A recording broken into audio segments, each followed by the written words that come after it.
Comme je l'ai dit tantôt, il n'y a que 3 fêtes en islam. Le Maoulid ne fait pas partie des fêtes musulmanes ou islamiques. Non. Mais est-ce qu'il est interdit de commémorer le Maoulid? Parce qu'il y a une différence entre fêter le Maoulid, il y a l'ihtifal bi Maoulid Rasoul ou dhikr le Maoulid, de se rappeler de la naissance du prophète. Est-ce que cela est-il interdit? Faire du Maoulid une fête, c'est interdit en islam parce que le Maoulid n'est pas une fête islamique.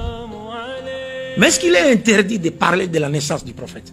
Non, il n'est pas interdit de parler de la naissance du prophète. Et quand faut-il parler de la naissance du prophète? C'est pas comme ça se passe souvent le 12 Rabiul Awal, non. Parce qu'il y a des dates divergentes. Le prophète lui-même n'a jamais parlé des 12 Rabiul Awal. Mais le prophète a parlé de la journée de lundi. La journée du lundi, il a parlé de ça. Il dit, je suis né un lundi, j'ai été choisi prophète un lundi, on m'a révélé le Coran un lundi, il a fait la hijra un lundi, il a fait le miraj un lundi, et il est mort un lundi. Oui. Ce qui implique à dire quoi? Ce qui implique à dire, si c'était moi personnellement, Abdul Majid, s'il fallait que je parle de la sira du prophète, la biographie du prophète, j'allais réserver la journée du lundi pour parler du prophète. Parce que c'est le jour de sa naissance. Ouais. Pas fêter, pas fêter. Parce qu'il y a des gens qui fêtent les Maoulides, mais qui ne connaissent rien de la vie du prophète.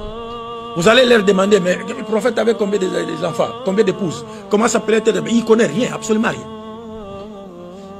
Est-ce que vous comprenez un peu ça? Mais si seulement on pouvait savoir comment se rappeler de la naissance du prophète, que Dhikr Maoulid Rasoul sallallahu alayhi wa alihi. C'est-à-dire, chaque lundi, par exemple, les musulmans s'organisent, il y a ceux-là, après la prière du Fajr, l'imam reste là pendant 30 minutes, il récite quelques chapitres du livre de la biographie Sira Nabawiya, et d'autres dans une autre mosquée, après Salat al-Dhuhri, on récite quelques pages, d'autres mosquées aussi, ainsi de suite. Pendant toute une année, vous savez, chaque lundi, si vous vous mettez à lire un chapitre de la vie du prophète, pendant une année, vous avez 48 lundis. En une année, vous avez 48 lundis. Donc vous allez finir le livre de la biographie du prophète et tous les musulmans qui viendront à la mosquée là, ils vont tirer profit, ils vont connaître la vie du prophète. Parce que le prophète, la vie du prophète, c'est quoi? C'est l'explication pratique des enseignements coraniques. Vous ne pouvez pas comprendre le Coran ou comment mettre en pratique les enseignements de l'islam dans notre vie quotidienne sans passer par là la vie du prophète Mohammed sallallahu alayhi wa sallam. Donc le lundi, et puis ce n'est pas aussi un hasard que le prophète ait mentionné ce jour en disant je suis né lundi. C'est pas un hasard.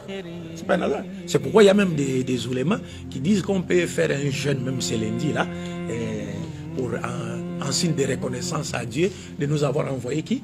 Le prophète Mohammed. Et ce jeûne est appelé Suyam Musaddam. Les oulémas, certains oulémas l'appellent Suyam Musaddam. Donc ça, mais pour en faire une fête. Non, le Maoulid n'a jamais été une fête islamique. Ça n'a jamais été une fête. Mais il n'est pas interdit de parler de la naissance de qui? Du prophète. Mais quand faut-il parler de la naissance du prophète? Et comment faut-il parler de la naissance du prophète? Comment faut-il parler de ça? Parce que souvent, lorsqu'on parle de Maoulid, et ainsi de suite, finalement, vous allez voir que des fois, on parle de Maoulid du prophète, mais ce n'est plus le prophète qui est à l'honneur. Ce n'est plus le prophète qui est à l'honneur. Est-ce que vous comprenez? Donc il faut bien savoir étudier ce sujet-là. Barakallahu fikum.